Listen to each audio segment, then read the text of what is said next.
Let me introduce myself. So my name is Kelly. I'm from BCNC, Boston Chinatown Neighborhood Center. Now we have two sites, Boston and Quincy, so we call ourselves BCNC. Uh, so we were founded in 1969, and in our youth center, we provide a holistic support programs to use, including the academic support, career readiness, mentorship, and civic engagement, leadership development. So we believe connecting the Asian immigrant youth with the resource they want will really support their growth and thrive. So that's from us, BCNC.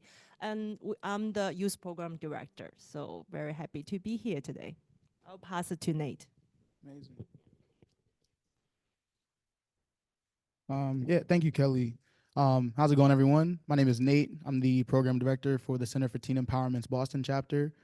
So a little bit about Teen Empowerment. Teen Empowerment is a nonprofit organization that was founded in 1993. We've been serving the communities of Roxbury and Dorchester for around 30 plus years now, which is exciting. And recently, since October, really, but November, quote unquote.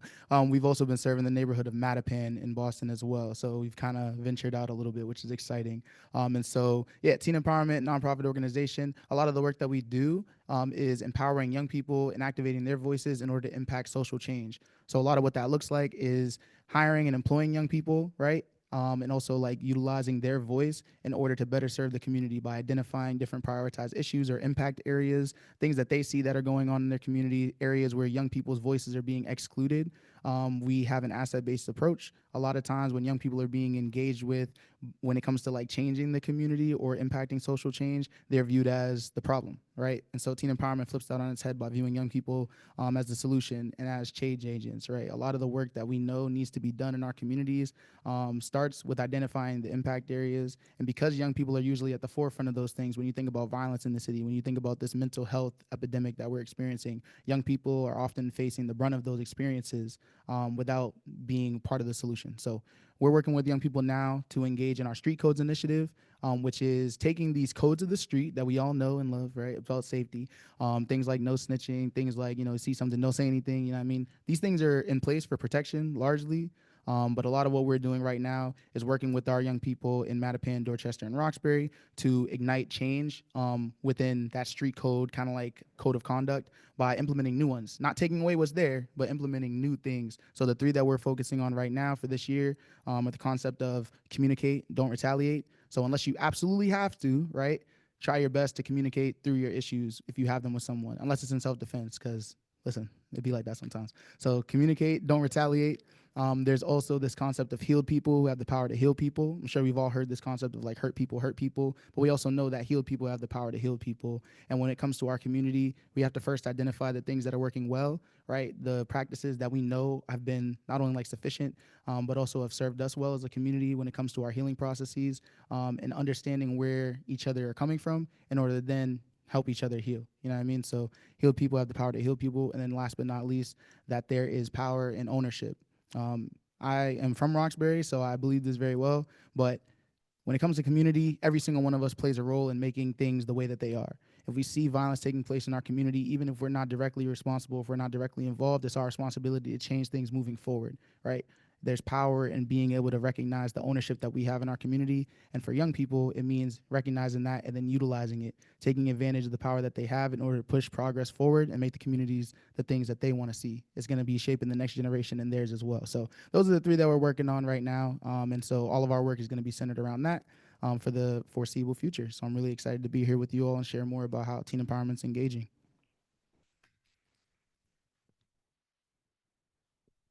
Mark, is this on? Awesome. Great. Well, it's lovely to be here with you all. My name is Kathy Choi. I'm the Career Pathways Coordinator with Edvestors, who recently celebrated our 20th anniversary. So we've been around. Thank you. Edvestors is actually a school improvement organization, and our mission is to advance equitable and meaningful education to help Boston students activate their power and shape their own futures. So we actually do our work across several different initiatives, which include Career Pathways, which of course I'm a part part of. And I'm also a part of the BPS Arts Expansion Initiative. So I'll be approaching this conversation kind of from the lens of the Bloomberg Arts Internship that we at Investors actually co-facilitate with CMCB, and we're really happy to do so. So yeah, see some smiling faces in the audience, so that is great. So just a little bit of background on BAI, which is this internship program. It's a 7-week internship, and our goal is to create these really meaningful work experiences for Boston students where we're trying to help them see themselves in these different careers within arts administration. You know, maybe they love art, but being an artist is not their calling. And so they're able to explore these different internships within the sector. So we match them up with worksite partners. We also give them opportunities to really take power within their own learning. They get to work with an executive coach. They get tutors to help them with college essays, whatever their post-secondary plans might be. And it's just a really, really wonderful opportunity to get to see and work with students in Boston. We call them the best teens in Boston. We love them so much. So I'm sure, yeah. And yeah, so I'll kind of be approaching from that lens today, but it's really great to be here with you all.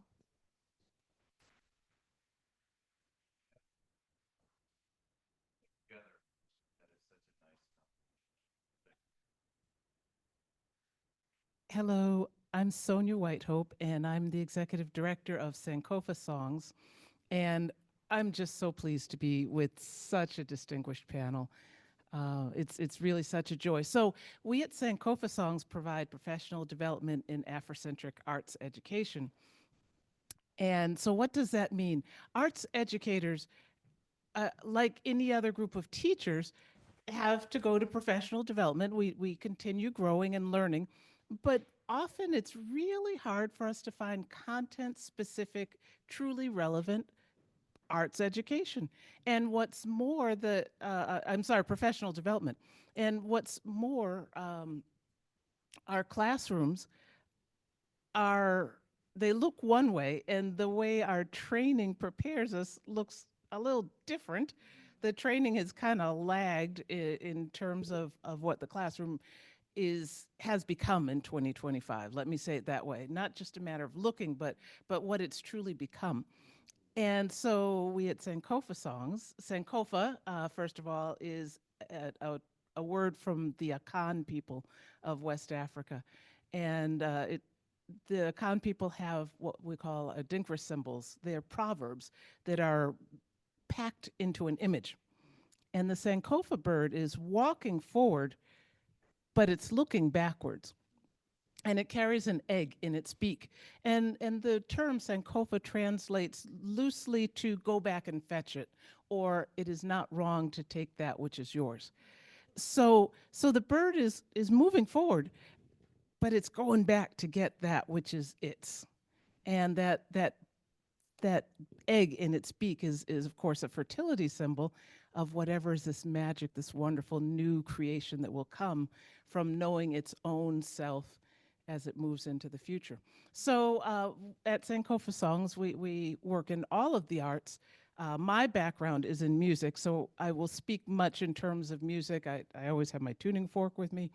But we're not limited to music. We work also with visual arts, dance, and theater, and helping teachers to really reach the humanity of the child and themselves. Thank you all so much for those beautiful introductions. So I wanted to start with the description that I'm sure everybody here read when they signed up for the event, which was more than ever, many organizations are leading with a youth-centered focus. By listening to and supporting young people based on their individual strengths, abilities, and aspirations, every student has a better opportunity to thrive. And the reason I wanted to open with that is, as I was sitting with it and thinking about some of these questions and preparing for the panel, one of the memories or the thoughts that came to my head was actually at Teen Empowerment. I think it was pretty early on in my tenure here at CMCB. We had a partnership with BCNC and Teen Empowerment through the Our Town program, which is NEA-funded partnership with the city and organizations across the city to do some arts-focused youth workforce development. So we were able to send young people out working in organizations like BCNC and Teen Empowerment.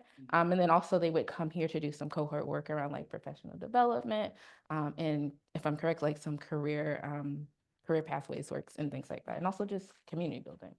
And so I missed the Our Town program that was before my tenure here at TMCB, but I was here for the kind of reporting phase. And so I went to Teen Empowerment. I met some of the young people there, and got to interview them to provide some video for that reporting. And in that conversation, it was some of the most beautiful ways I've ever heard young people talk about like feeling ownership and like a part of an organization that I had ever heard. And like I've been in this, been in Boston, done this, and it was really impressive for me. And so it really inspired me in terms of this first question that I have, and I'm going to throw it to you, Nate. But I definitely want everybody here to think about this and please respond as well. And so can you talk a little bit about how you're creating space for young people, their voice, so that they can have a voice in leadership within your organization and the decision-making processes? Yeah, for sure. Yeah, thank you, Corey. I think like the interview is really dope. I think especially I remember, I never forget, like one of the questions that you asked, or a series of questions, was like, what if I learned from the young people and what if they learned from me? I just thought that was a really powerful kind of like way to dive into some of the ways that we've continued to, share experience and like impact each other's lives as we move forward on our journey. So, I just want to thank you for that. And to the question, I think with Teen Empowerment currently, like I mentioned before, we're operating in the areas of Roxbury, Dorchester, and Mattapan. For years, like we operated in like this northern Dorchester section, like right off of Columbia Road, by Quincy Street, and in Roxbury where our headquarters was. We recently moved our headquarters closer towards Nubian Square from the building that we used to be in, and now are currently in Mattapan. But the reason why we're in Mattapan, right, is because the young people who had worked with us in Roxbury and in Dorchester, many of them were from Mattapan. And so when we're going through this process of impacting community and really wanting to see change, a lot of young people who were in Mattapan felt like they did not have a voice in their space, right? And we're finding this now even as we currently work with them. But throughout at least my tenure with the organization, I've worked with them for around 8 years. I've worked with maybe more young people from Mattapan than I have worked with young people from Roxbury, right? And it's not because there aren't an ample amount of young people in Roxbury who are like eager to work with us, but it's because there's been a need in Mattapan for so long, and we learned that from working with our young people. So that's one example, right? A lot of our work is centered around amplifying youth voice.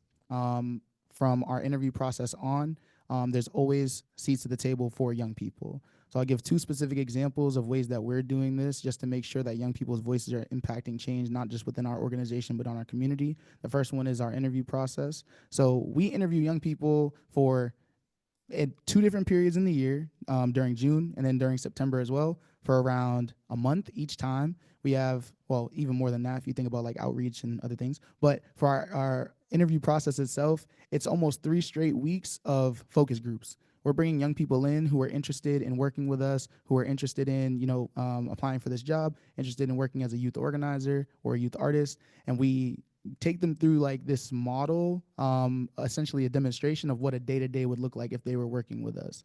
So we have interactive exercises, we have grounding questions to really set the tone for the day. And then the meat of the interview comes from us asking a very simple question in a brainstorm format. What are issues that young people face in X neighborhood?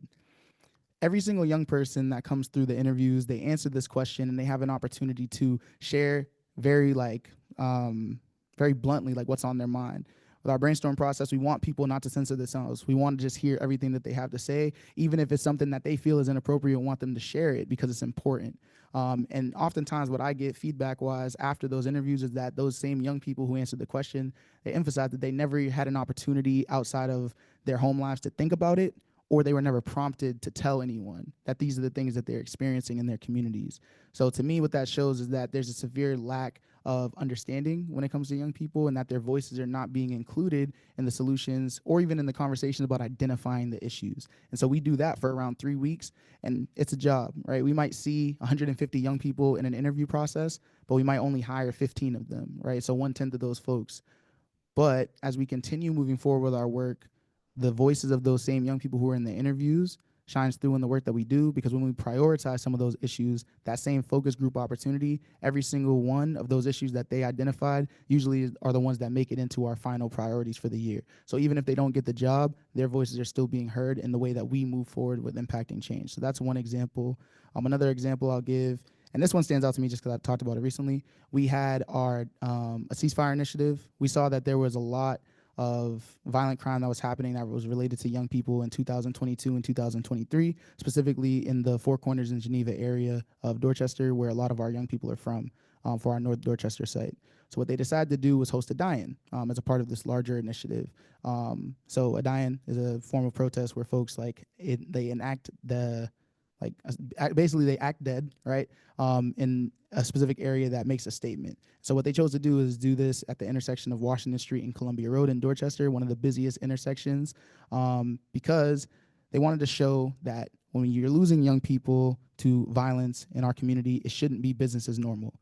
The way that traffic flows, the way that we go about our day-to-day work, going to school, going to work, doing all these things, we don't want these things to continue, so we can't treat it like it's normal or it will become normal. And so those young people, they were able to put it together, and it had performances. It was a lively event, and when the action happened, you can hear a pin drop because it was so significant. Everyone in the community, even the people that were frustrated with us for standing in the middle of the street, they stopped honking because they were like, "Oh man, like it's really dire what's happening." And so not only was that a statement that was made for the community, but it also put the city on notice that young people are taking initiative around these issues. We had our peace pledge that we got the mayor to sign, and now moving forward, one of the initiatives that we're taking part in, obviously, as a city creates these safety strategies, teen empowerment is always at the table when it comes to that discussion. Our young people's voices are being implemented into the citywide safety strategy for each summer. And that was, again, like a product of the young people wanting to amplify their voice, and teen empowerment just providing them a platform and opportunity to do so. So those are two examples, but I'll stop there. Would anyone else like to talk about their orgs and how they're doing anything? Yeah, of course, Kelly. Actually, thank you, Nate, for talking about interview. Actually reminded me of in BCNC, we start to integrate like a youth voice, starting from hiring staff. Actually, whenever we hire staff in our youth center, we do the first round is with the staff, and the second round is always with youth. So I think a youth voice is so important to us. They know who they want to work with, so it's very important for us. Secondly, I feel when we design our program, we always leave open-ended possibilities. We want to see what's youth ideas, voice. So that's also how we cultivate their leadership. For example, like I feel our college access program, every year we have 6 college tours. It's always youth decide what college they want to go see. Sometimes it's like a Bobson, like, oh, why you want to see Bobson? So some of the students are interested in business, and so it's like they will like kind of planned a college tour and even lead the college tour themselves. So it's really cool to see their initiatives. And also for recently, there's the youth leadership program. They are addressing the climate issues. So actually, they are planning the project in the spring. Is going to be visiting the local farm and create the recipe tailored for Chinese immigrant families. So I feel like so always happy and amazing to see their ideas and leave these possibilities for youth to have their voice be heard and grow their leadership skills. So I just want to add on that. Great. Well, so built into the fabric of the Bloomberg Arts Internship is the Alumni Advisory Council. And so these are folks that have graduated from this program. And now they're being asked to step up to this higher level of leadership. And this is where we really get in touch with these interns and ask, what about this program really aligned with you, what really aligned with your goals, and what would you need from this program to feel as if it's serving you better. And so that's likely our first line of getting, before the program even starts, we're connecting with this Alumni Advisory Council and asking them, you know, what do you need? What did you like? What didn't you like? And they are the ones who will tell us honestly, like, you need better food. You need better catering. And we, you know, we take that feedback really seriously because food is important. We want to make sure everyone is fed. And it can be a really big part of your day. So the Alumni Advisory Council is kind of this step up in leadership, and that's where they can really make their voices heard, both on this kind of back end of telling the folks that run this program, like, hey, these are our needs, and this is what's really working for us. And also on the end of they get to work with the new interns as these peer mentors, as these leaders, and become that kind of liaison between these two voices, which is a really, really beautiful thing to get to see when we get to see how many people want to come back and share their voice with the program. And of course, during the program itself, we take intern feedback really seriously. We have a robust evaluation system that includes sort of this it's not a survey, you don't rate it, but at the end of every day, we have the lead facilitators facilitate this growth activity where we draw a tree together and we say, you know, what grounded you? What did you feel solidified in for the day? Where did you feel challenged? Where did you grow? And what are you proud of? What are you leaving here today with? And so even those kinds of feedback are really important to us as a staff facilitating this program to understand, listen to the intern voice, which is so, so important. And of course, we just want to make this program as best as it can be to serve these interns and what they're really, really looking for. And you can't do that without listening. So we do provide this structure, and then there's this openness for interns to kind of fill in. So what I wanted to mention, what I observed, we didn't plan this. Part of what makes me so excited about this panel is all four of our organizations have existed for different units of time and more or less in, I don't want to say the same place, but in Boston, right? So we have a commonality that way, but we have difference in terms of our longevity and our experience. And I think that's just so amazingly cool. So Sankofa Songs is the baby here. We're the youngest of the organizations. And so we're just really making our forays into this youth leadership. And what's really fun for us, we've piloted a program. We haven't come up with a catchy name yet. But ultimately what it's likely to turn into, what it will turn into is a lab school. So as I mentioned, we give professional development to teachers. We do 1 and 2 hour workshops. We do full day long workshops. We host panels. We even have a summer institute, which goes on for a few days, right? 3 days usually. But we're discovering in our different professional development activities that the folks who join us, and we have a very broad definition of the word teacher, extremely broad. But the people who join us often want to see, well, what does all of this stuff you're talking about actually look like? And on occasion, we're able to bring in some folks who kind of demonstrate for 15 minutes, but that's not really, we need a sustained relationship. And so this past summer, we started piloting a program along those lines involving teens assisting in teaching music, specifically strings. And these are teens that have quite a bit of experience, that are considering music school, considering all kinds of things that teens are considering. And sometimes with something as heavy-handed, right? As working with, we had like 1st and 2nd graders we were working with, kindergartners, 1st, 2nd, little kids.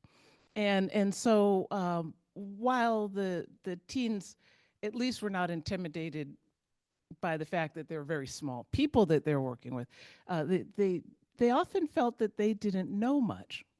And I always like to remind students that you cannot teach what you don't know. And one of the great things about teaching is you find out really quickly what you do and don't know.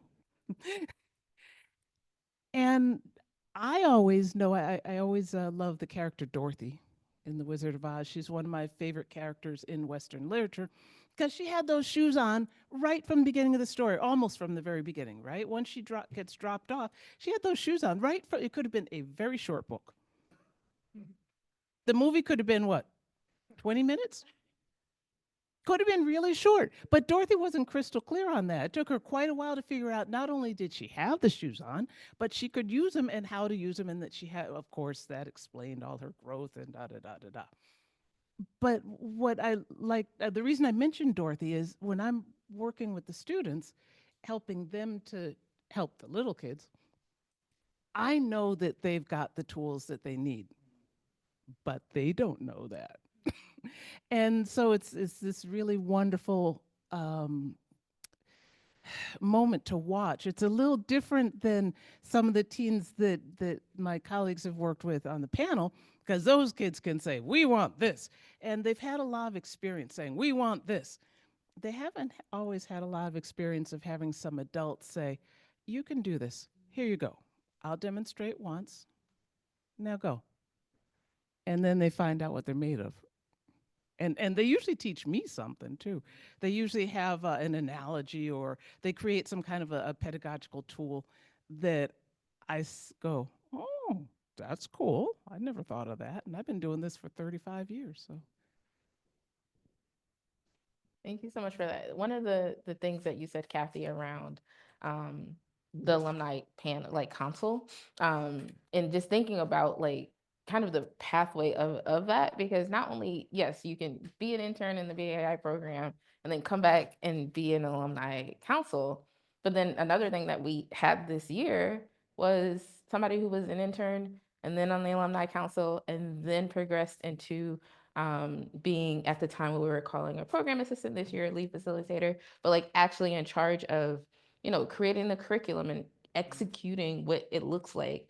And so it's just like a really thinking just about like how we're thinking about those pathways, and even just thinking about our current school year BAI interns that we have here with us. They're a part of the interview process for our lead facilitators this year. They've seen it. They know, you know, what's going to be good, right? So it's particularly in the BAI program, I find that it's like a very circular ways that we are trying to like plug students back into having their voice being heard. It's one of my like favorite things about that program. Yeah, thank you so much for naming that.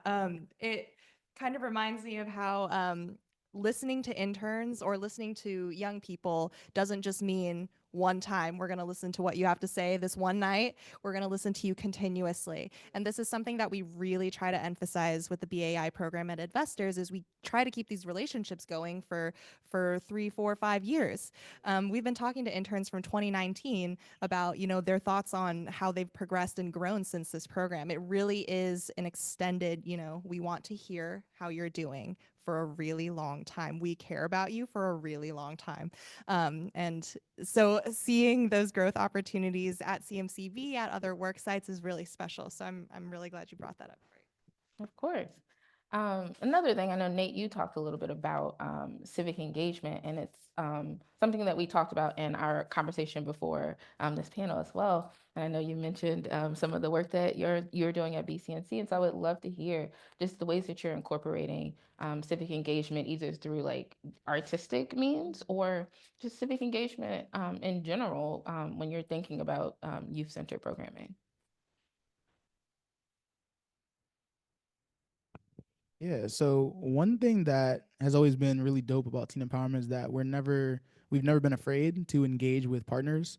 I think that the one thing that I'm always telling my staff is that if you feel like you're not as strong in an area, or if you feel like you need like a refresher in like a space, like don't be afraid to partner with someone who's really like an expert in those spaces. So recently, like we've been engaged with the City of Boston's participatory budgeting office as they've been engaging with their like citywide process, which is the first time like the City of Boston has done that outside of a youth, just a youth central space, which is really exciting. For the first time, and then also with the ongoing Columbia Road kind of like action process, they're doing like a redesign of that as well. We're a part of like that community action team, but the things that have been coming up for our young people, right, has been like, how do we make sure that like there's a voice or a seat at the table for young people to be able to create change in like our community in a very specific way. Some of those ways have been around infrastructure. Some of them have been around creating pathways for what the city budget is going to look like. We've done like advocacy work like on the Hill. We've had opportunities where we've collaborated with other partner organizations like I Have a Future as we're thinking forward towards specific means that we want, like ways that we can actually go about seeing some of that change go. We have our Boston Community Action Team, which is under the Opportunity Youth United or Unlimited. They kind of go back and forth on that. But the umbrella, right, of like this national organization focused on civic engagement through voter engagement and also through creating and uplifting like bills and things like that, sponsoring them. So we've done like that work, but I wanted to highlight the participatory budgeting committee primarily in that project because that's been like, to me at least, that's been like one of the more like fruitful experiences that we've had, because young people are being involved in a citywide budget process, not just contributing their ideas, but also inviting their peers to contribute their ideas and getting excited about it. You know what I mean? That they have a certain amount of money and they're like, yo, you get to spend it however you want, but you gotta vote on it. You know what I'm saying? Like all y'all have to just pour forth your ideas, and then whichever ideas are like the ones that the community wants the most, will go for it. You know what I mean? And I think that's something that a lot of times we don't get to engage in as adults, right, in general, so let alone young people. So I can see like the fire in their eyes every time we meet. I see like when we're thinking about the ideas and doing all these workshops where we're putting them together in different spaces, they want their peers, they want their families to be involved. And so I just wanted to throw that out there because I think the PB office is doing a really great job with that. Obviously there's like room for improvement in all different facets, maybe getting more youth serving organizations involved, but I think that they're doing a really great job of just making sure that the community is central and their voice is at the table, and that's like one way. Yeah, for sure. Is that, because I know we actually just had Pedro Cruz here Mhm. ourselves, it's with, Yeah. oh yeah. Yep. Yeah, Mhm. yeah, so we are looking for ways to continue to engage with them, but Pedro, who is the executive director of the Office for Youth Engagement and Advancement. Advancement, Shout out was Pedro. here at CMCB last week doing a workshop with anybody at CMCB who supervises a youth employee, and really just thinking about like accountability and communication with them. And it's the way that Taylor, our youth development manager, and Pedro structured it is the first session with supervisors, the second session is going to be with our youth employees, and the third session, everybody's going to come together and kind of create some shared norms and understanding around what does it mean for like our CMCB when we're holding our youth employees accountable, and we're having these conversations about communication. And so yeah, the office, oh yeah, is an amazing resource for anybody who's like looking for ways to become civically engaged with their young people. Kelly, I know you had something as well. Sure. So actually, we are very proud we can guide our Asian immigrant students engage with civic, because for them, the language barrier, lack of resource, it's always a big barrier challenge for them. So for us, really like for example, like last summer, we spent 6 weeks really try to engage a group of youth from different community. Um, for them, they don't know this like program is about civic engagement. They come in, they learn about public art, they learn about the Chinatown history, they learn how to guide a tour to the little kids about Chinatown. They interview the seniors, resident living in Chinatown, to know about the cultural root, to explore their self-identity in this community. Then they feel comfortable, and actually then we have the guest artist guide them, come up with all these art elements to represent their cultural identity. So finally we put a mural together on like our building, like 38 Ash Street. It's like it's going to be there for a while. So the students are very excited. Their voice be heard, be seen, and they put together a speech like to open this like mural. So they're very proud. But then we explain to them, you see, like your voice can be heard. The public art is a very powerful tool to express yourself and to do the community advocacy. So now we have a big project actually is preventing youth gambling. So we are going to host 2 public events about that. So we're preparing them step by step. So finally they will be ready for that. But I don't think they be aware they actually kind of like in a big project. And so I think cultivating you step by step is very important. Yeah. Yeah.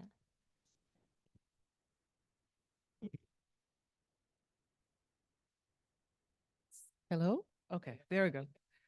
So at Sankofa Songs, we approach this idea of community engagement on a kind of macro scale. And so we examine, for example, in our young people when they're preparing to work with the little people, right? That they're examining Africa descended people's music making. And so whether they're looking at, for example, Florence Price or William Grant Still composers in this last century, whether they're looking at instruments like the banjo or the kora, right? Or whether they're looking at perhaps dance styles, right? Like say bachata. On this sort of macro scale on across the Atlantic and across the planet, they're examining these big ideas and looking at them through 2 very important lenses, looking at them in terms of how they're not similar, how they're really specific to their context, and how teaching and learning in those contexts is very specific, and there are ways of doing that, and they are not similar. And then also, what are some of these commonalities that they're observing as they're observing these methods, if I can say that, or ideas, and they're sort of playing with these 2 ideas on either side, and figure out what does that mean for themselves as musicians, whether they're going to be performers. Oh, I'm so sorry. I almost forgot about you guys. I was so excited talking with them because they inspired me, and that didn't come out right. I'm so sorry. But whether they end up being performers, whether they end up becoming the people who make instruments, whether they're the people who sew costumes, there's so much to being an artist. You know, there's Beyonce who's right up in front, or Kendrick Lamar who's right up in front, right? We know those names recently, and other names that are right up in front. But there's so many other folks who are so central. There are folks like Lacolia Washington, who run a school and make it possible for the students to learn, right? And organize all of their teachers. There's so many of these different categories of people who are arts educators in this sort of macro scene. Anyway, so in looking from these sort of divergent views, it helps the students to figure out inside of themselves what's going on, and helps them to, so that community engagement question for us is kind of a macro question.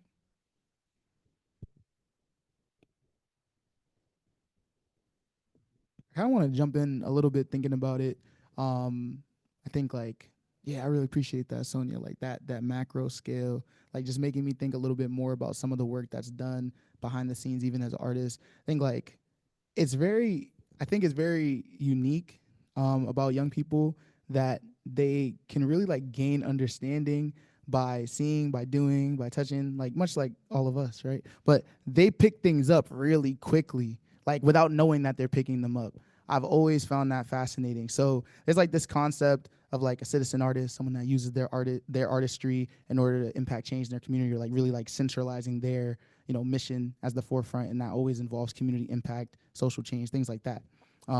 And there's a young person that I work with currently. His name is Rome, and he's really dope rapper, musician. But he's been like very adamant recently about honing in on like his why, right? He creates music, he does all these things, but he wants to know, or he wants people to know like why he does it, which is to really like feed the next generation of folks. This dude's 17 years old, he's talking about the next generation. But it's amazing to me because like I feel like it's just something that we talk about a lot within our Teen Empowerment Studios program, which is like you have to know your why. You want to know your why. And recently he stepped into this role as like artist manager, which is like someone who's kind of like a mentor for the younger artists and stuff like that. But he's like really adamant on this, pushing like this, what is my message to the next generation? Wanting to see them grow, wanting to see them thrive, wanting to see them become like better than he is when he's like still like a young person himself. And I just thought that was dope because that to me is like the embodiment of being like a citizen artist, someone that wants to like see that growth, see that creation in others, while putting them kind of like above themselves and setting that example through their art. So I just wanted to shout that out because it just came to mind just thinking about it. Like, even though he's like a rapper, right, very like outward facing, he wants to make sure that everything that he's doing is like impacting those who like he wants to see grow, or he thinks like needs like the same like passion. Or like he could describe it a lot better than I could, but it just like stood out to me as like a moment. So I want to take that time to shout him out. Yeah. Thank you for sharing that. Yeah. sure.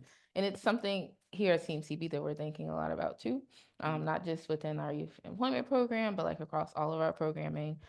We have developed these student pathways, and it is all encompassing. So youth employees down to our kindergartners taking their like very first kind of like introduction to piano class, of thinking about not every student that steps in these doors or is a part of our programming within the school system wants to become a concert pianist or go to conservatory, and it is our like responsibility that anybody that steps in these doors, that we are able to get them on the path of where they want to be, and provide those resources and experiences for them, regardless of what that is. So right now we have 4 pathways, and one of them is in fact a citizen musician or a citizen artist.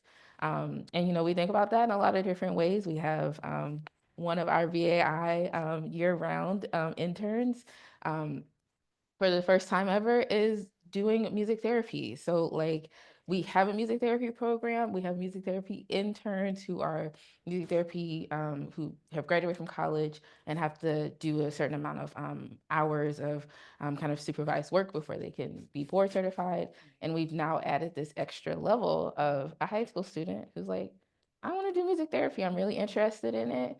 And so for her, she's getting opportunity to work with this intern, our music therapist is on staff, and then we have our music therapist who's a faculty member. And then we also have 2 music therapists who are on staff and run our community engagement programs. And so she's kind of seeing every different level of what it means to do this work in many different ways. And it's quite fascinating to really like give them that kind of like exposure and opportunity. When I was a senior in high school, I had no clue what music therapy was, right? And she came to us and said, I want to be a music therapist. What can you do for me? And advocated for herself to do that. And we created for her, right? And it's really exciting and fascinating. I'm not sure, I'm not heard back from her about if she's gotten into Berkeley yet, but I know, I mean, yes, there we go. My goal would be like, great, like you're at Berkeley, we do practicum at Berkeley, so come back over to CMCB. Once you graduate, come back, be an intern, and then come work for us, right? Like that is creating a pathway for somebody. That's so good to hear. I was trying to give my colleagues some more time, but since you brought it up, I have no choice but to celebrate that, because I think the way that I personally think about community engagement within the BAI program is community engagement. Part of that foundation is self-advocacy, like you were saying, and this is something that we hugely value within this program. Without self-advocacy, how are you gonna achieve your goals? How are you going to name your goals? How are you going to know where you even want to go? And so self-advocacy is really one of the skills that we are really pushing these interns to do. We know that they have passions. We know that they care about so many different things. But a lot of the interns, you know, they're like, I'm bad at talking about myself. I'm bad at bragging about my interests and passions. No, you're not. You actually just need the framework, and you just need the support of your peers. And that's how we actually start every summer, is with this talent show-esque. We call it Show Us Your Best Self. And this happens in the orientation of the program. It's immediately, as soon as you meet these folks, you get to show off what a talent or a passion is. And this is the beginning of your networking, of your self-worth, of your self-advocacy journey with us. And it's hugely important, because after that, you get to tell us, you know, what you want to see. If you want to learn about how to use credit cards and how that even works, you get to tell us, and you know, the lead facilitators will help make that happen for you. You're the driver of your own journey, of your own learning, and that self-advocacy is hugely, hugely important. So I'm love that you named that, and that's so exciting. Yay. It's incredibly exciting, yeah. Um, so I know in our conversation, we talked a lot about, and Nate, you mentioned it earlier tonight, around this like mental health epidemic, right? And it's particularly within our PAI work, it's become like a huge focus for us in thinking about what went really well last year, what are the things we want to improve upon. And one of the biggest ones for us was like, how are we supporting young people through like being a person, really? Like you show up here, you're here 5 days a week, you know, 2 days with us, 3 days at the work site. And you're gonna come in like life is happening outside of that, right? And I know Kathy, I would love to hear, you know, if you wouldn't mind just sharing some of the things we're thinking about for this summer, and the ways that we're thinking about adjusting and adapting to like the, you know, what we've seen over the last few years. It's a hugely important question. It's one that almost feels too big to tackle, but it can't be for those of us who work with youth. You know, this is like one of the biggest questions that we're dealing with today, especially post-pandemic.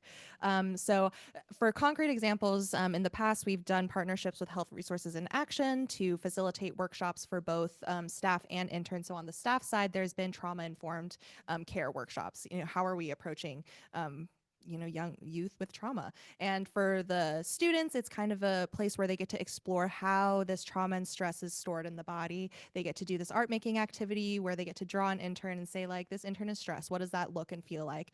And so giving them the tools to be able to state, you know, this is what stress is to me, and this is how I can name it. And by doing so, this is how I can start to untangle that.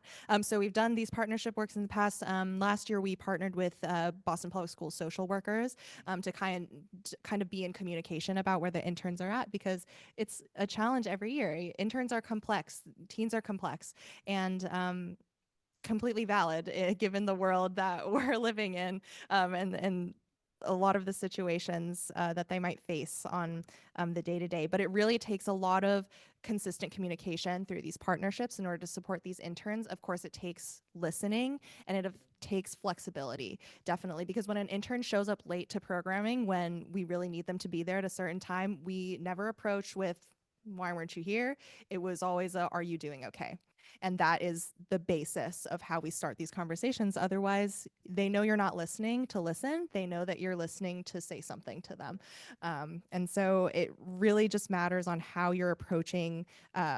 If you're really approaching to learn about this intern and you're really coming from a place of support, they will hear it and they will feel it. And one of my favorite parts of this program is getting to see the interns that, you know, are having struggles with attendance. They are having problems kind of focusing. One of the greatest joys is seeing them develop into these interns that you can tell they want to be with us. And that is just, it's what a gift. I'd love to open it up to other folks. Yeah, I know, Kelly, when we had our discussion earlier, you were talking some about like wraparound services and the ways that you're approaching this. And I'd love to hear a little more about that. Um, as Cassie says, this is such a big, important topic now for us as youth center. I feel like there are two major approach. Like one is like we really directly addressing those topics in our program with the youth. So like, what is self-care? How you cope with stress? Support peers? What's the definition of addiction? Like, so we really try to create like safe, environment for youth be able to talk about these issues. Yeah, because I feel in Asian culture, especially, it's like really it's a stigma. Students don't want to talk to the counselor at school. When they talk to the parents, parents just ignore a lot of this kind of issue. They don't feel this is an issue. So because we be taught to be tough, strong, resilient, so this cannot be like a issue be ignored. So this is really a good like a space for youth be able to discuss that and get very like professional advice from our staff. At the same time, as Cassie said, we also get a lot of like trauma-informed care training, and staff all get the mental health first aid training, which help us be able to recognize and handle and also like have a conversation with youth about these issues.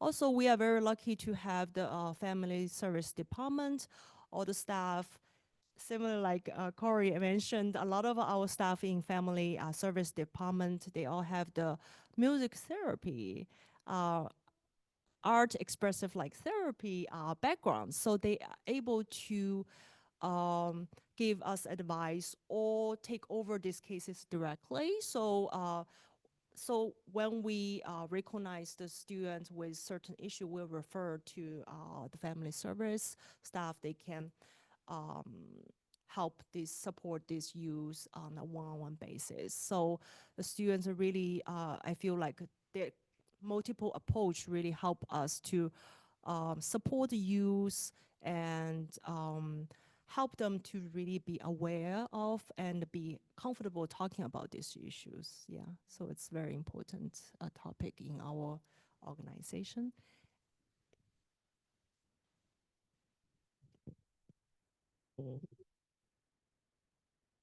For me, I think like it's so important that we have space. Like you were saying, Kelly, giving space for young people to feel comfortable, not only to be able to talk about their mental health and the things that they're dealing with, or things that maybe are weighing on them, but also then like being able to point them in the right direction of like resources within their communities.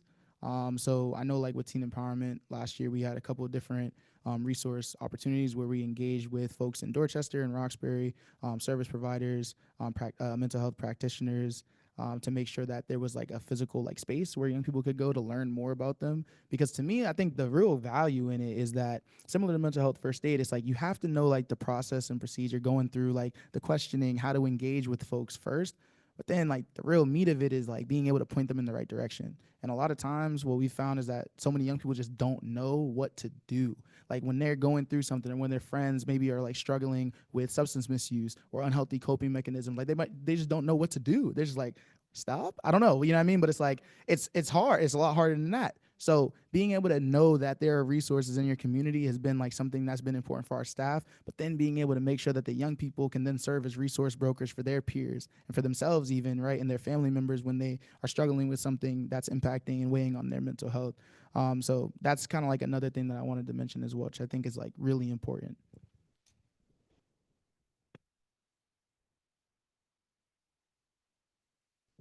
Hello? So we at Sankofa Songs are deliberately, well, we're first things first, we're quite young.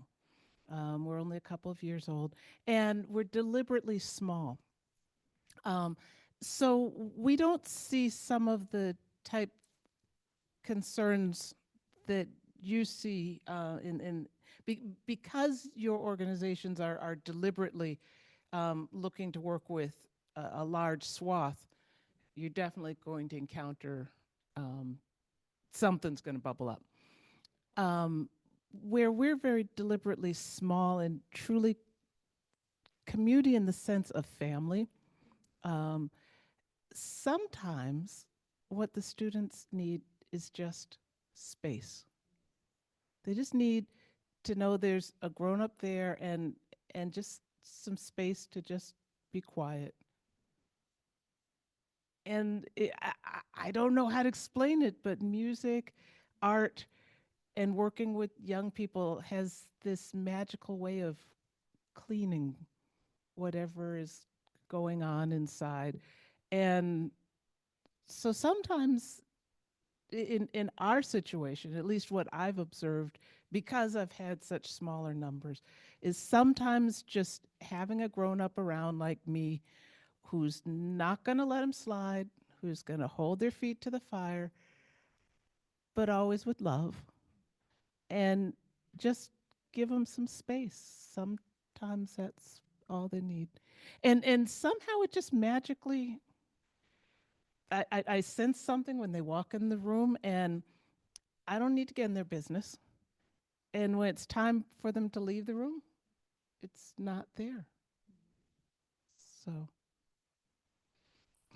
Thank you for that. And I think it's actually a really good segue into my next question, which is about measuring impact. I know we were talking about this earlier of how are your organizations measuring impact, outside of like kind of the artistic kind of, yeah, yes, they're better violinists or something like that, right? And as I was sitting with these questions, and I mentioned this to you earlier, that kind of my follow-up to that is, or maybe the question isn't how you're measuring impact, but by centering young people in your work, what are some of the problems that you've been able to solve within your organization?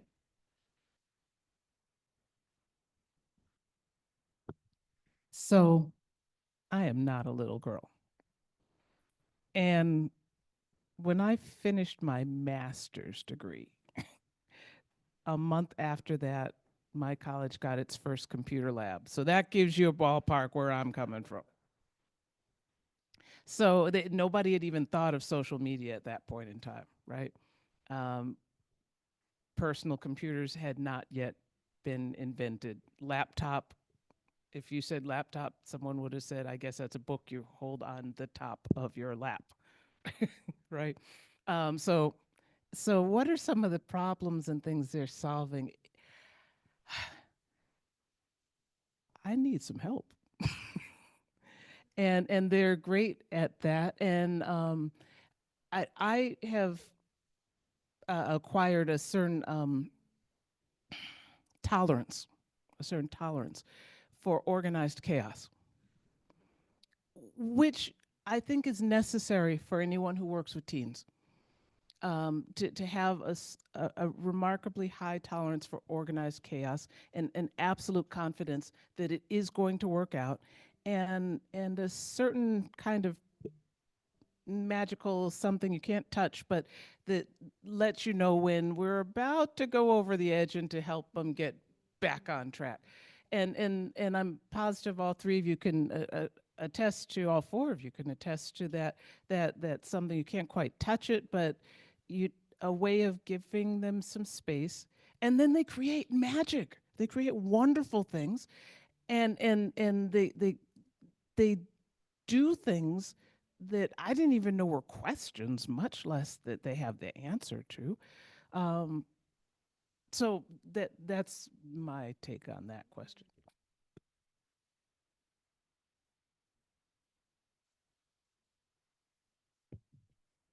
So I think for me, this question is difficult to answer because I think there's always the traditional means you do like impact surveys and things like that.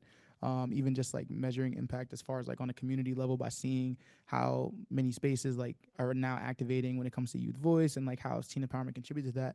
But I think that one of the biggest things that I just like, at least for me, I think it's similar to you, Sonia. It's something that you can't really touch or you can't really feel, but you just know it. It's almost like it's like a sense kind of, you know what I mean? That I think I have been like observing when it comes to impact is how our young people talk about themselves, and how they're able to engage with their peers and talk about their communities.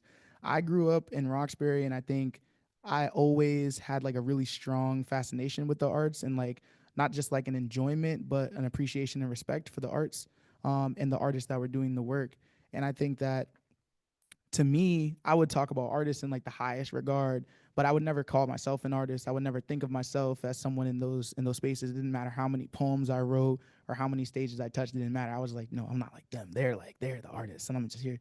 And I think a lot of young people feel the same way. They come in and they don't really value the art that they create. They might be like braggadocious in it, right? Because you have to be, but they're not.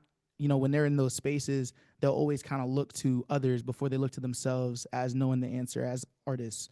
And so I mention this because I think something that I've observed is that working with us, being able to create your first song, maybe it is, or being able to create, a dance project where you're initiating choreography with your peers for the first time, and putting together full scale, large, like these huge like presentations, these peace conferences, right? The young people who have been involved in those projects, the way that they talk about themselves in such high regard, the way that they speak of themselves not only as artists but as experts, right, in their field and practitioners. I love it. It's just like it just shows me that there is an impact that's being made, and again, that also ties into the way that they speak on their community. They don't see their community like, listen, as much as I love young people, they can be real pessimistic. Same with adults, but sometimes it's like a real downer. Like they'll come in and they'll be like, yeah, I'm just trying to leave Boston. And I'm like, do you know anything you love about your community? Like, the food is alright, I guess. And I'm like, yo, like there's so much going on. Like, they don't love anything.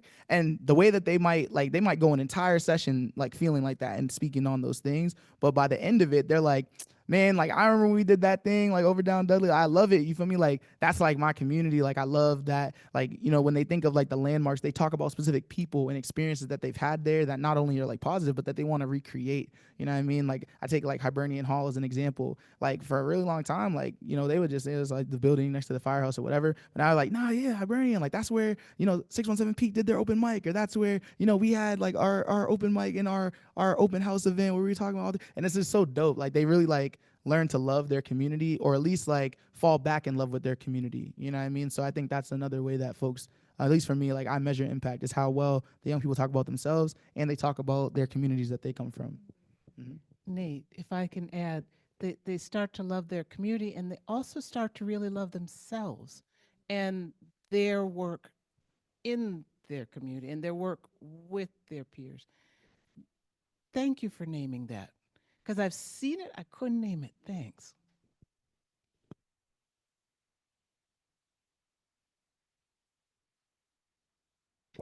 Echo Nate and Sonia. It's really like we a lot of time feel like creating a space for this group of youth.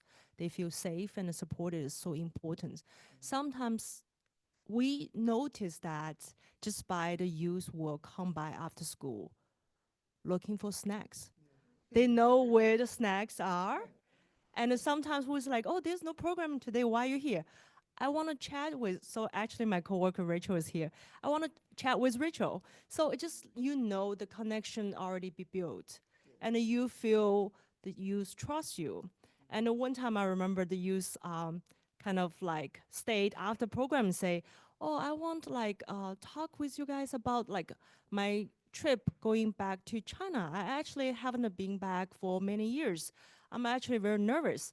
So we really appreciate those moments, youth willing to share about themselves, their concerns with us. So we feel we are very successfully create like a safe space outside of their school and the family just for them. So I feel this is an impact we actually really proud of. Yeah, they feel they can be themselves. Yeah.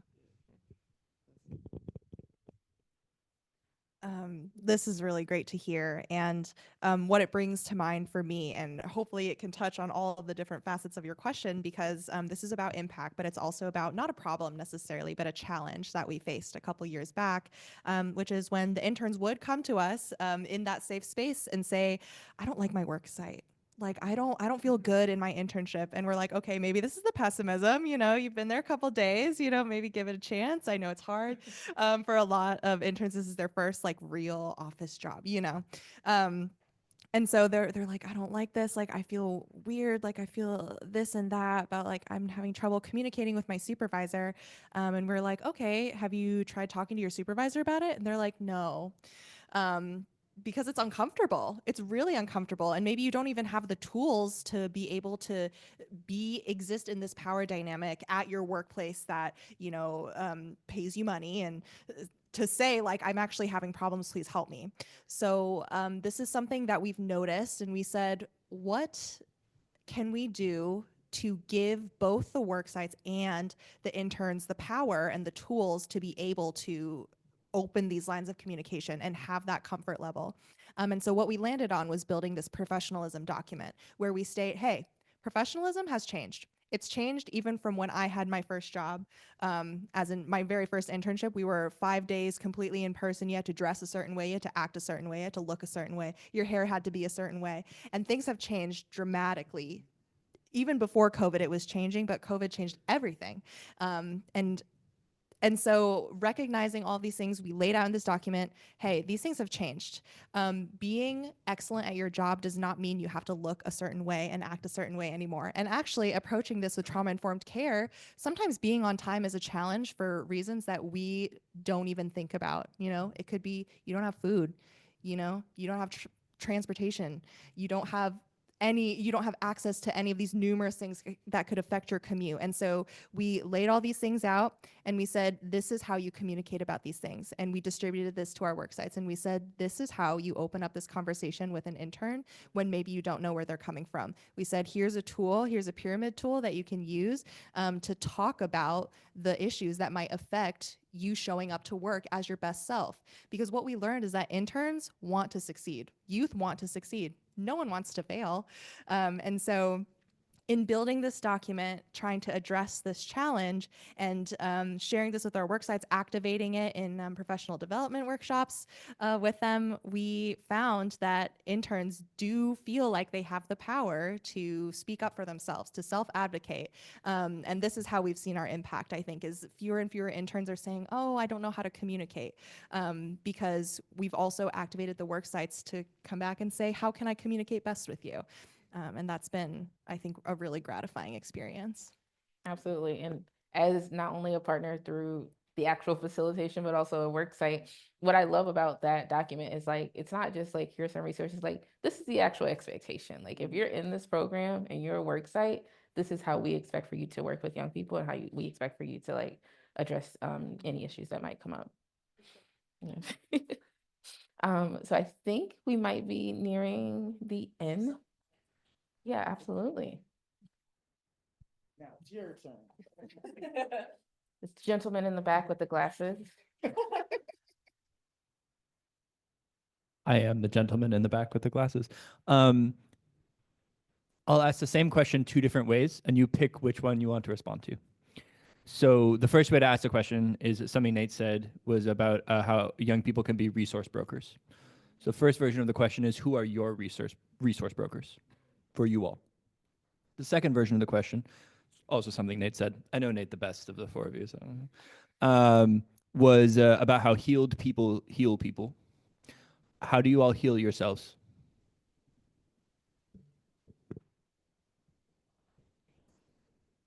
Okay, that's a great question.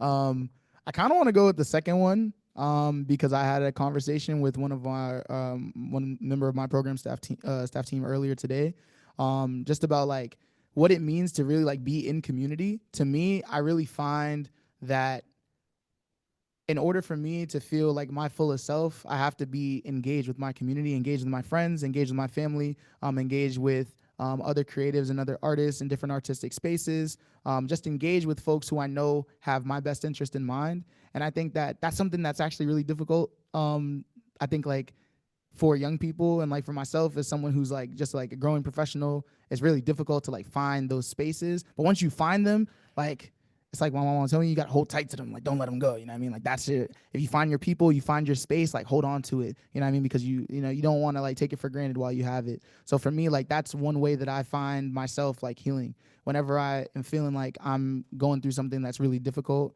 or when I know I'm going through something that's really difficult for me to process, whenever I am in an environment currently where I feel that the world is, like, falling apart, like we felt like, I feel like that about this country often.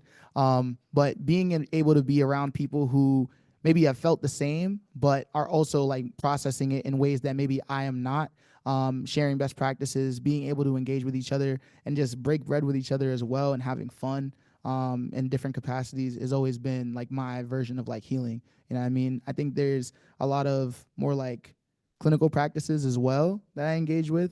I think like the community aspect is something that I can never get enough of. You know what I mean? I think that's like where a lot of my healing comes from. Thank you for the question. Yeah, that's a great question. And I think community also looks like for the BAI program is a really strong team. We've had staff show up on days, you know, experiencing sickness, experiencing injury, experiencing heavy grief. And we know as youth workers, you can't show up for youth unless you're showing up for yourself. So having in mind your own boundaries and what you are capable of handling on a day-to-day is hugely important. So that you are showing up in the best way that you can, showing up as your best self. And so, yeah, taking care of oneself is how you take care of other folks.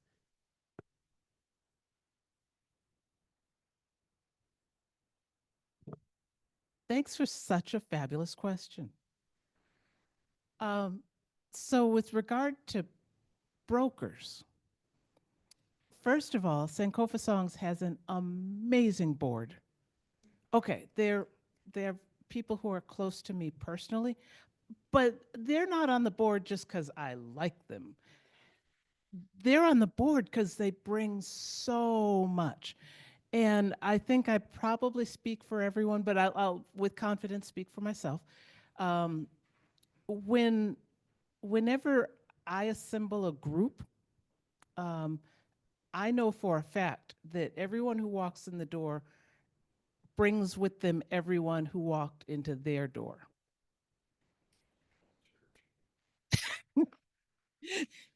And so while our board is small, each of the individuals on the board, they bring, I don't want to say a herd because that sounds homogeneous, but they bring a constellation.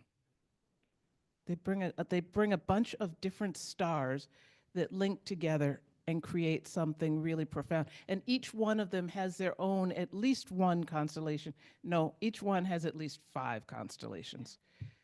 And so as executive director, now I have all those constellations at my access. And so if I don't have what I need or they aren't able to answer a question collectively, we can at least find someone who's going to point us in a direction. They may or may not have the answer, but somebody's going to point us in a direction. And what I have to add to that is a confidence that I have. Because everybody has that experience of people having a constellation, but as the leader, I have to have the absolute confidence that the answers that we need are right there in front of us. Just because we don't see them doesn't mean they aren't there. It just means we don't see them at the moment.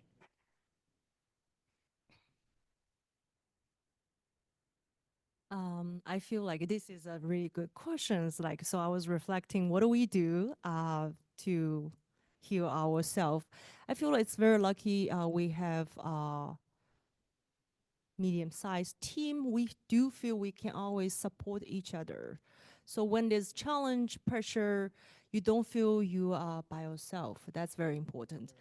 And also, I feel we have one small strategy, so we always celebrate. We celebrate all the holidays. I think since from like Thanksgiving, we have been celebrating every holidays, and last week was like Lunar New Year. We celebrate all the holidays, just kind of feel enjoy all this cheerful moment, enjoy the food together. And also, I feel like we celebrate every moment we feel like we see the youth grow. Like for yesterday, we have like a celebration just for we received the one of the youth we nominate received youth leaders awards for the mayor summit. So we really happy. Although we had a 1-day meeting, at the end of the day we so tired. It was like, yeah, our job is really rewarding. Like, so it's just like always celebrating. Like, so really help us feel we are doing a meaningful work. Yeah. Yeah.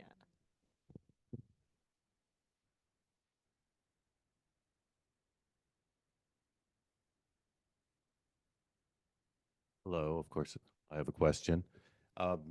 Before I ask my question, though, I'm going to try and make my question harder than Zach's, so be ready for this. But the one thing that I just want to say thank you to Community Music Center for having this discussion. And I was, a few weeks ago or last year, I was donating some stuff that my musician son had left in the house after he moved out. And I contacted the advancement team here, and they told me what they wanted. And they said, you know, there's also teen empowerment. They might want something. And I had known Teen Empowerment. I'd worked with some people at Teen Empowerment, knew the executive director, but I never knew they had a studio. But it was through that process that I got to know Nate briefly. And I find that that is really the power of community when we all are working together and we're referring each other around. And, you know, that's the thing that you can't describe, but you know it when you see it. And so my question for you is, what are each of you going to do in the future to make sure you stay connected to each other and continue to support your kind of parallel missions?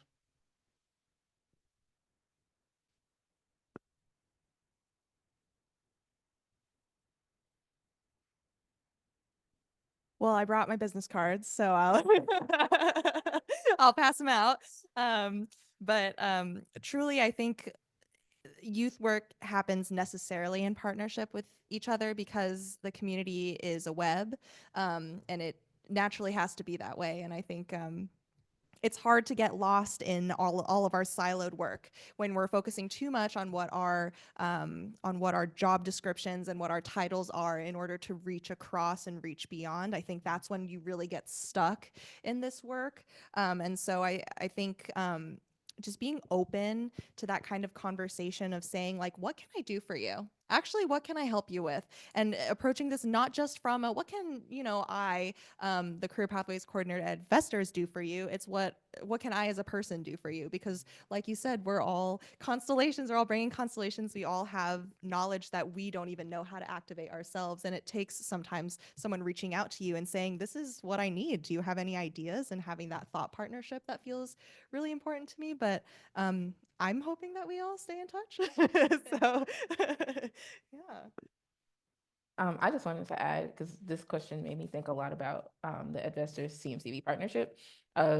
We basically open the doors and are like we are one work for this summer. We're gonna do this thing, and it means that we are seeing a lot of like the investors norms and the things that how y'all like facilitate meetings and think about things, and we're bringing that as well. I mean, it's something that like Taylor and I have thought a lot about this year, like the things that we got from that partnership last summer that we are, using and thinking about building our programming. And as you, Nate, were talking, I was like Taylor, like we gotta think about some of this stuff. We need to talk to Nate, right? Particularly in thinking about like the interview process and things like that. So I mean, like there's just a wealth of information at this table alone, let alone just in this room.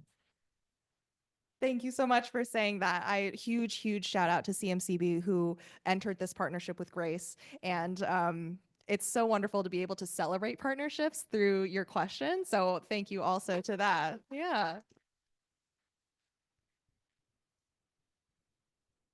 If I can add that, so there's a couple of parts to your question. So for example, Kelly's organization has been around almost as long as I've been around, and I've been around a while. And my organization is a baby. There was a little baby out in the hallway a little earlier. Oh, heartbreaker. That's us. So, and what's more, personally, I've spent the vast majority of my career in the content, really directly working with students and young people, not running an organization. I'm trying to figure out how to be an executive director. That's a totally different thing. In some ways, it's very similar to running a classroom or working with young people. And in many ways, it is not. So Nicole Licolian is already on my short list. And Kelly is now on my short list. And Nate is now on my short list. And Kathy is now on my short list. So they all on my short list for a couple of things. I want to be really specific. So in terms of like just the nuts and bolts of running an organization, that's one thing, right? And within running an organization, there's all these like subcategories. There's the ever charming development. There's hiring and firing. There's so many of these subcategories, and each one of them represents a very specific subcategory within their own organization, all of which my organization needs to develop and I need help with, very honestly. So they will hear from me. They might be like, oh, Sonia again. Hopefully not.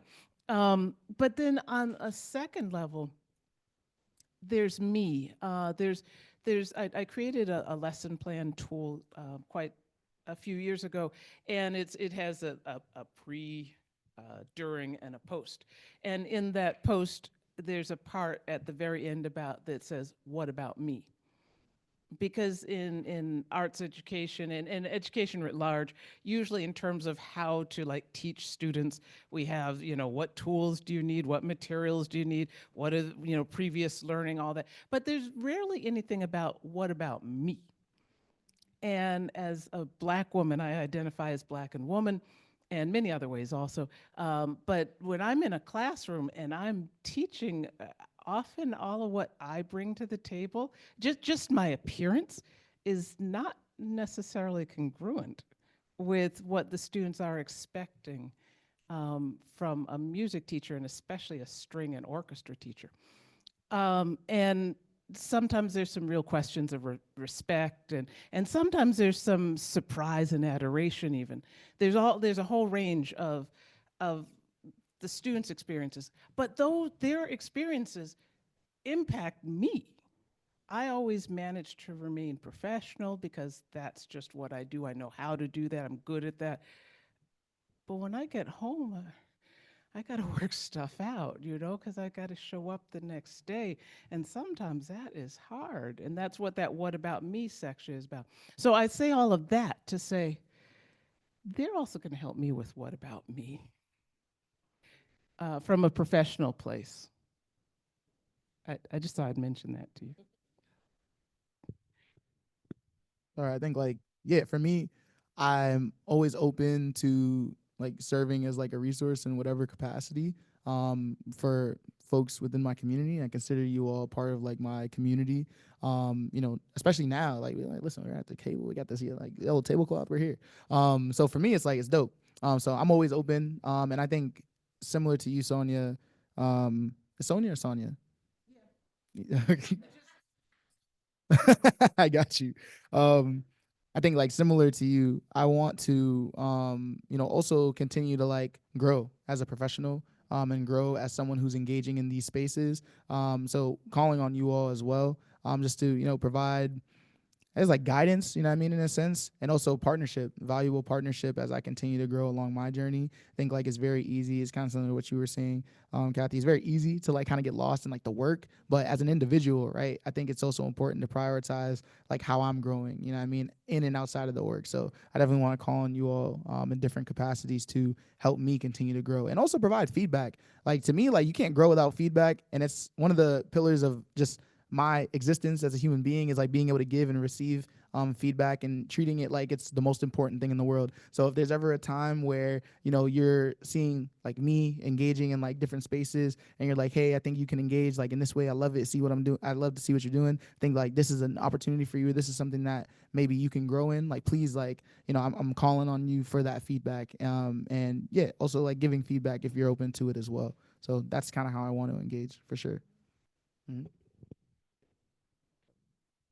I think add on like Nate and Sonia's sharing, I think for us it's also always open to design any program, project, interdisciplinary across all the subjects, which like I feel very lucky today get to know Sonia, Kathy, and Nate. They all have different expertise. So I think for the future, it's all very possible we can integrate art, like career readiness, everything like into the possible projects. So today is the start of the future collaboration. So very happy to see everyone. Yeah, yeah.